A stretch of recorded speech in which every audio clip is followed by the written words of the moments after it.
오늘은 말씀의 통치 원리, 말씀의 통치 원리라는 제목으로 말씀 상고합니다. 이제 성삼위 하나님께서 온 우주를 창조하시고 사람을 창조하셔서 이제 통치하고 계시는데, 특별히 바로 말씀이 그 역사를, 통치의 역사를 집행하고 계시다. 그 말씀은 이제 말씀의 주체는 하나님이시지만 말씀의 사역은 예수님이 하신다는 겁니다. 그리고 그 말씀의 능력을 성령이 부어주신다 하는 걸 우리가 알 수가 있는데, 우리 예수님께서 이제 이 땅에 우리를 구원을 시켜놓고 이제 하늘나라에 가셔서 천국을 예비하시는데, 이 마지막 그 구원의 완성과 창조의 완성까지 이제 메시아이신 그리스도이신 예수님이 이제 이 일을 집행하고 계셔요. 그래서 오늘은 바로 이 세 가지의 세계를 예수님은 말씀으로 통치하신다는 거예요. 그래서 우리에게 남겨주신 이 성경은 바로 예수 그리스도의 그 통치 원리를 잘 보여주고 있습니다. 우리는 이 말씀 안으로 들어가서 어떻게 통치하시는지 그 원리를 깨닫고 우리가 그대로 순종하기만 하면 되는 것이다, 그런 말씀이에요. 이제 첫 번째는 12절 13절에 보면 영적인 신앙의 세계를 통치하신다 하는 겁니다. 이 신앙의 세계는 영적인 것이기 때문에 뭐 우리 눈에 보이는 게 아니에요. 그러나 말씀은 이 영의 세계를 지금 통치하고 계신다, 그 말이에요. 그래서 이 12절 13절에 그 원리를 설명하고 있는데, 먼저 12절에는 나 지혜는 명철로 주소를 삼으며 지식과 근신을 찾아 얻나니 그랬어요. 그러니까 이 말씀은 지혜로도 명철로도 지식으로도 근신으로도 나타나서 이 영의 세계를 지금 다스리고 계시다는 거예요. 우리는 조금 이렇게 그게 막연하게 느껴지잖아요. 사람은 또 보이는 이런 물질을 우리가 포함하고 있기 때문에 우리 몸이, 우리의 육안이 보이는 세계에는 잘 알아듣는데 보이지 않는 세계는 잘 몰라요. 그렇기 때문에 이제 우리의 영이 열려지는 이 신앙의 세계를 이제 하나님을 믿고 예수님을 깨닫고 성령의 능력을 받으면서 이제 서서히 이 영의 신앙의 세계가 이제 열려지면 바로 말씀이신 그리스도가 어떻게 이 영의 세계를 다스려 나가시는지를 알게 된다는 거예요. 그리고 그 말씀이 우리에게 실제로 어떻게 다가오느냐, 지혜로 다가오신다는 거예요. 이 지혜라는 말은 그 호크마라고 그러는데, 단순히 그냥 깨닫는 것만이 아니고 하나님의 말씀이 깨달아져서 우리에게 그대로 적용까지 되는 것, 이것이 지혜예요. 그렇기 때문에 이 하나님이 주시는 이 말씀을 통한 지혜가 임해야 우리가 신앙의 세계를 제대로 알게 되는 겁니다. 하나님을 알게 되고 또 하나님이 어떠한 계획을 세우셨는지도 알게 되고 또 하나님이 우리에게 주시려고 하는 그 최종 목표, 천국을 알게 된다, 그 말이에요. 그 다음에 명철이라고 그랬어요. 이 명철이라는 말은 타분이라고 그러는데, 이것은 다분히 이해를 제대로 잘하는 걸 말하는 거예요. 그래서 명철하다, 슬기롭다, 이해가 다 됐다, 이런 뜻이에요. 그러니까 우리는 하나님의 영의 세계를 이렇게 명철한 능력을 받을 때 점점 더 뚜렷하게 알아 들어가는 것입니다. 또 여기 지식이라고 그랬는데, 이 지식은 다트라고 그래서 단순히 머리에 알고 있는 것을 지식이라고 말하지 않고 그 아는 것이 재능으로 나타나는 거예요. 그래서 성경에서 지식이 있다 그럴 때는 그 사람은 실제로 어떤 그 지식을 통해서 그 능력이 발휘가 돼서 뭔가가 영적으로 아름답게 만들어져 가는 것을 말하는 거예요. 그 다음에 근신이라고 그랬어요. 이 말씀의 능력 가운데 근신이라는 것은 메지마라고 그러는데 이거는 분별할 줄 아는 거예요. 브레이크를 밟을 때를 알고 악셀레이터를 밟을 때를 알고 분별력이 있다는 거예요. 그래서 근신, 조심한단 말이죠. 그냥 뭐 밟기만 하면 되겠냐고. 또 달릴 때는 달리고 또 잘 브레이크를 걸 때는 거는 이러한 영적인 근신을 할 줄 안다는 거예요. 그러면 이러한 말씀의 능력이 우리가 여호와를 경외하는 이 신앙생활에 이제 영향력을 주셔서 결국 하나님을 잘 경외하게 만드는 거예요. 이것이 영적 통치인 줄 믿으시 바랍니다. 우리 힘으로 믿는 게 아니고 하나님의 말씀의 지혜와 또 명철과 지식과 근신의 힘을 얻어서 하나님을 잘 경외할 수가 있다 그 말이에요. 그래서 13절에 그렇게 말씀을 한 거예요. 뭐라고 그랬어요? 13절에 여호와를 경외하는 것은 그랬어요. 그러니까 이러한 하나님의 말씀의 능력으로 여호와를 경외하는 거예요.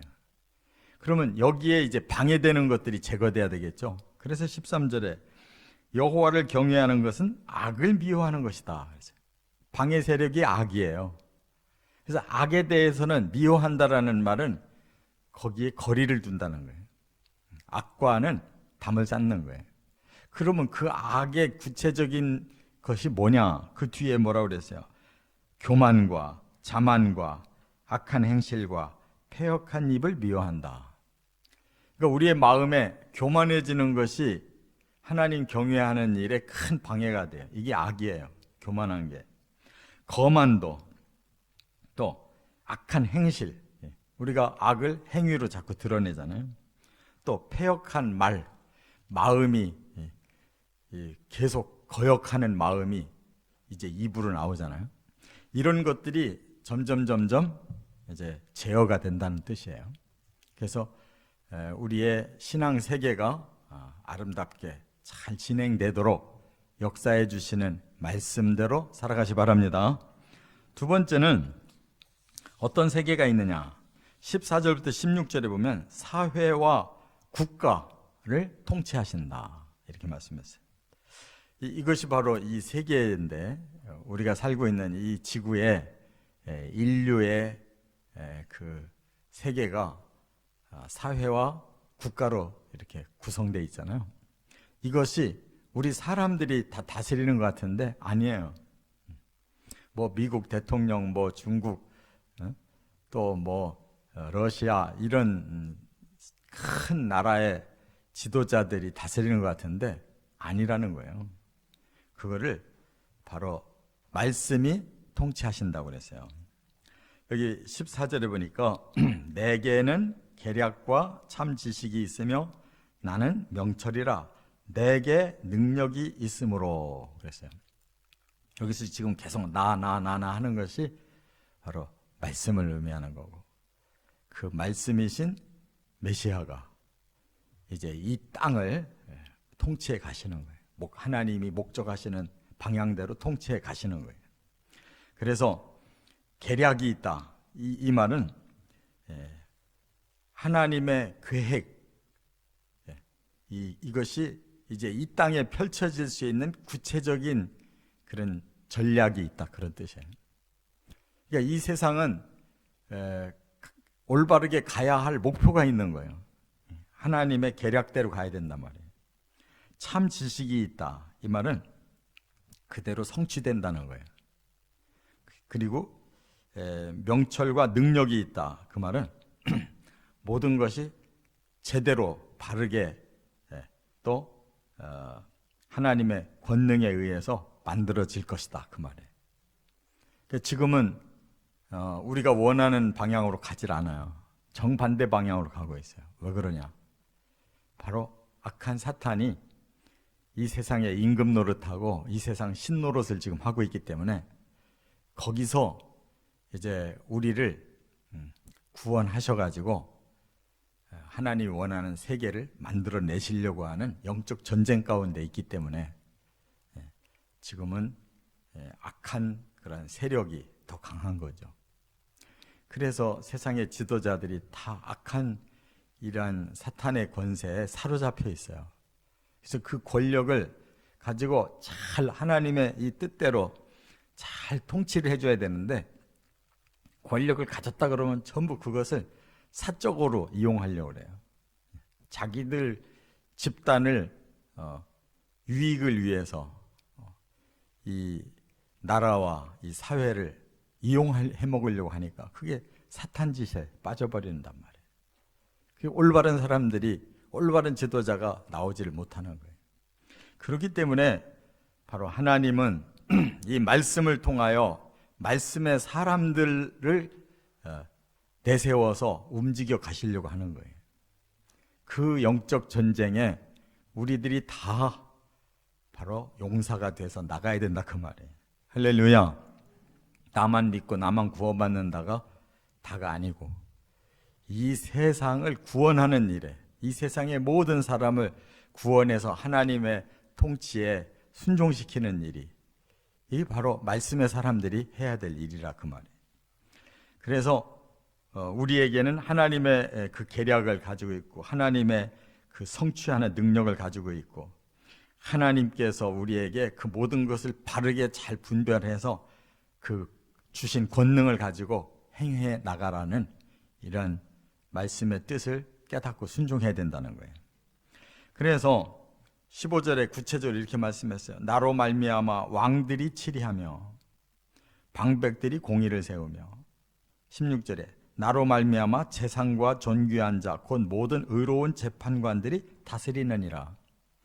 그러면 이 원리대로 하려면 왕이 어떤 사람이 돼야 되겠냐 말이에요. 말씀의 사람이 돼야 왕의 그 권세로 바로 치리할 거 아니에요.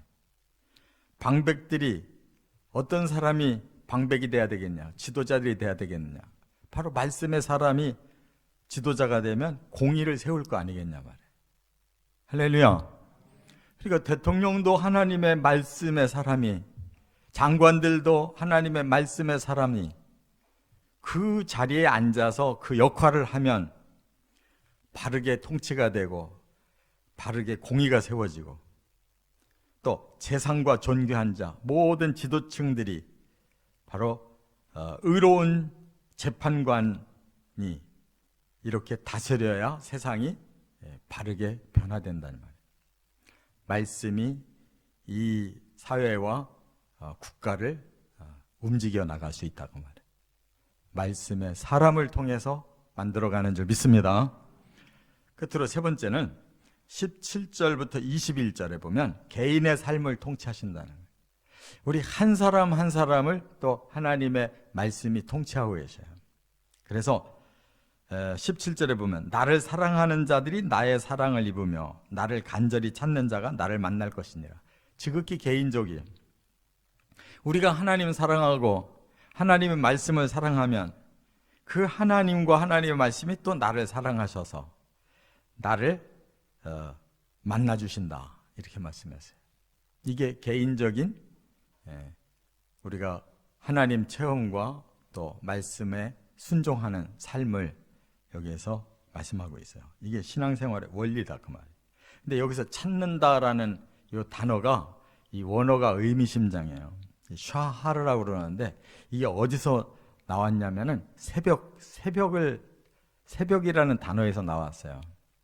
여러분들이 지금 하나님의 사랑과 그 하나님의 은혜를 우리가 간절히 사모해서 나왔는데 지금 이 시간이 저녁이 아니고 새벽 시간이잖아요. 그럼 뭐예요? 하루의 첫 시간을 하나님을 사랑하는 마음으로 하나님을 찾을 때 하나님 만나 주신다는 거예요. 그러니까 그만큼 우리의 마음이 하나님 우선으로 하나님께 간절히 기울여져 있는 사람이 하나님의 사랑도 받고 하나님을 만나는 체험도 한다는 것을 깨달으시 바랍니다. 18절에 보니까 하나님은 신앙이 바르게 서 있는 사람들에게 어떤 일을 하게 하시느냐. 18절에 부귀가 내게 있고 장구한 재물과 공의도 그러하니라 그랬어요. 우리는 부귀와 장구한 재물 그러면 무조건 내가 받고 누리는 복으로 생각하죠. 근데 이것이 공의와 똑같은 복이에요. 공의는 함께 나누는 거예요. 공의는 나 혼자 올바른 게 아니고 모두가 올바르게 사는 것이 그게 하나님이 우리 개개인에게 원하는 바예요. 그렇다면 부귀와 장구한 재물도 똑같이 공의와 같이 다 모두 함께 나누며 사는 것이 우리에게 목적하시는 하나님의 뜻이다 그 말이에요. 근데 이거를 완전히 개인화하려고 하니까 꼭 물질은 다 자기에게로 개인화시키고 공의만 함께 나누려고 하니까 이게 안 되는 거예요. 이 세상이 물질이 한 곳에 편중되어 있으면 세상은 불행해지는 거예요.